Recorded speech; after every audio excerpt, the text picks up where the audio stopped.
Hi everybody, we're here today for the second in our bullshit.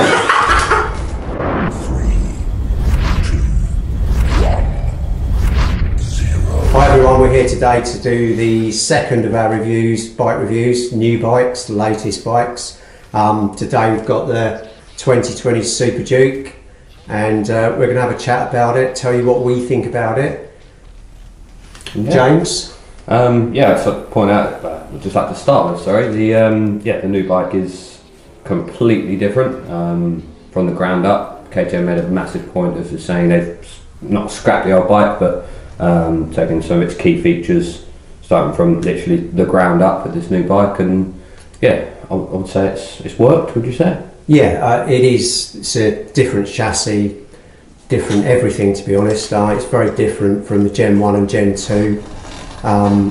At the end of this vid we'll talk a bit about the Gen 2 versus this and give you our opinions on it. But this bike, yeah, it's very different. The looks, obviously, it's stunning, isn't it? I mean, it's special. It's one of those bikes you roll up in a car park and everyone goes, "Oh, what's that?" It's like a Lamborghini of a bike. It looks great. Power. Power's strange actually. It's something KTM seem to have kept very quiet about, but power on the dyno compared with the Gen 2, it's between 8 and 10 brake horsepower up from a Gen 2, and it's got a little bit more torque, makes the power in a slightly different place as well. It's very fast, very quick, as you'll see later on. We did a couple of days ago, we did like a 4th gear roll on between the Gen 2 and the Gen 3, and the power you see on the dyno, the power difference on the dyno, you can clearly see it in the video that we posted a couple of days ago.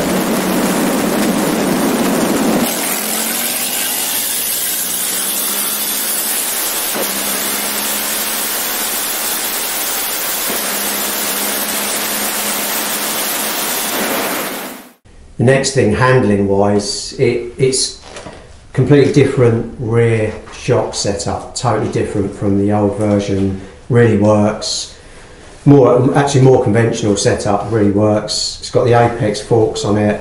Handling wise, it feels a lot more racetrack focused, which it's brilliant on the road as well. The road riding side of things on this bike, it just feels like it's on rails. The whole we did a comparison, just jumped from one bike to the other, sorry, Gen 2 to Gen 3, and this bike's, it handles everything. On the road, throws at you, and on track it's like it's on rails. It's pretty special. As it comes standard suspension setup, it needs tweaking. Once you tweak it, it really works. It works on the road. Haven't had it on track yet, but it really works on the road. I'm sure it's going to work on track even better. The next thing, obviously, this has got the RS2 full system, the latest system that we built.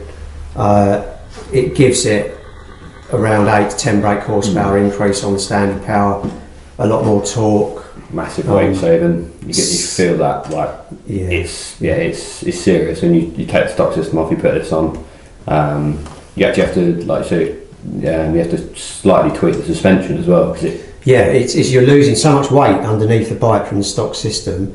If you set your suspension up for the stock system, it needs retweaking when you put this on, because it's a lot of weight loss down there. The exhaust on this is designed to come in 2 parts. So this top part you can actually take away and fit your passenger footrest. It's very easy to remove. Put your passenger footrest on. So you can have it looking like this, or you can have it with just the lower exit. It's also very DB compliant with track days, so unless the track day organisers are being very strict, you should get on track days with this. That's thanks to the silencer box underneath the bike, which you can barely see, which is beautiful. It's one of the key things on this system. It's the first silencer box we've done. It's proved to be very effective. It is a silencer box as well. It's not a resonator. Yes, it's a silencer. It's not the. I know other companies make ones and they call it a resonator box, but this is just purely for silencing. So obviously you gather that we love the bike, we love SUPERDUKE, but we love the bike, love the Gen 1, love the Gen 2.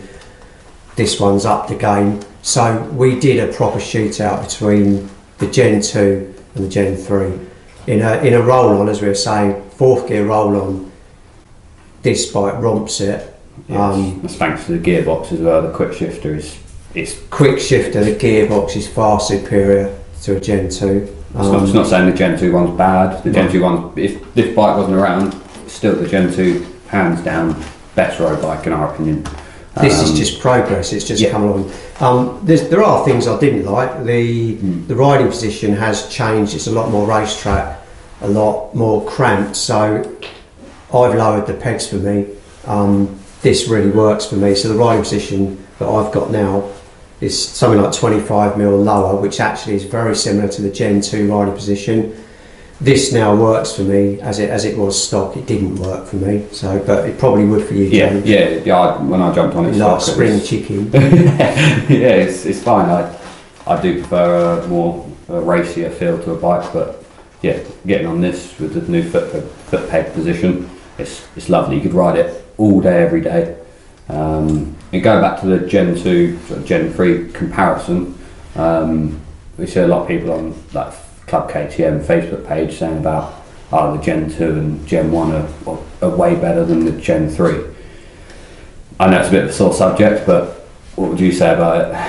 I think, look, it's just progression. I had the Gen 1, the Gen 2, so did James. Now I've got Gen 3. It's a better bike, you know, being honest here. They're all three of them are great bikes, but this is the best, and it should be. If KTM bought a bike out that's not as good, not as fast, didn't handle as well, we'd all go, well, that's crap. So you know, they're doing it wrong. They bought a better bike out. Personally, I also think it looks better. I love the looks of it. Some people prefer the looks of the Gen 2. Fine, you know, everyone's entitled to their opinion. We love it. I think it's awesome. Yeah, and in my personal opinion, it is the best bike you can buy as a road bike. If you want to take it on track, it will handle super bikes easily. Easily, yeah. The dash is great on it, isn't it? The technology. This is your subject. Yes, being the youngster, the technology side of things. Dash. The Gen 2 dash is lovely, but this one is it's beautiful. It's like a little iPad in front of you. You got 1,000,001 switches and little toggles to play with. It's very usable actually. The settings, the switches are very usable, user friendly, very easy. It's all very. You think you can just flick your finger and you're hitting the customizable mode switches. I think it's great. Not that they work at the moment because KTM can do an update. I just think it's just the next step on.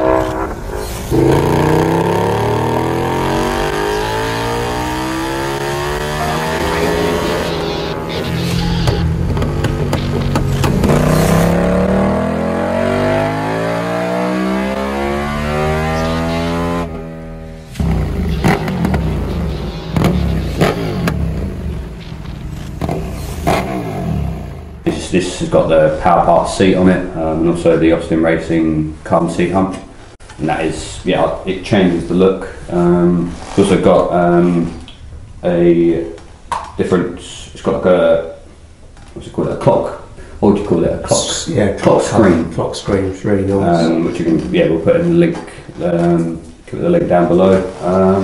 What else? Yeah, I mean, obviously the exhaust does transform this bike. We wanted to produce something. The RS22 on the Gen 2 and Gen 1 was so successful and still is. Yeah. We wanted to produce something, try and be better than that, try and look better, perform better, and not copy it. And this is what we came up with.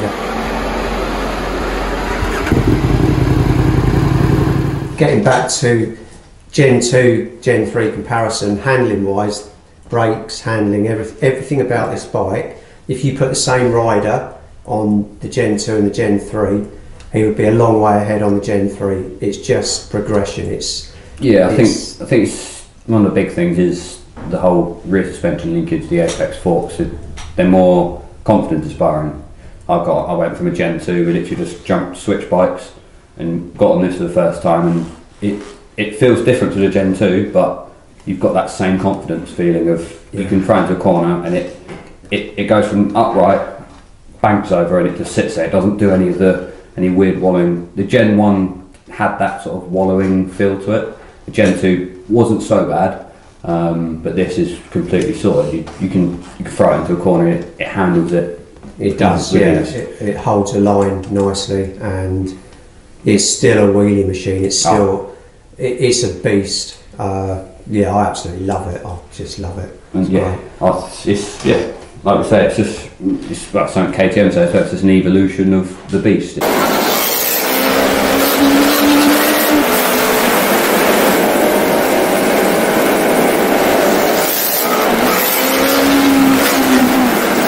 The next vid we're going to put up is a shootout between the Gen 3 and the Street Fighter V4. Interesting, very interesting what we've got to say there, I think. So I think on the point as with these reviews are just our honest opinion. You can take it as you wish, but this is just us as riders. It's just us. We're being honest with what we're saying. We're not being paid to say anything by anyone. We're literally just being honest as riders. Keep an eye out for the next video. Cheers, guys.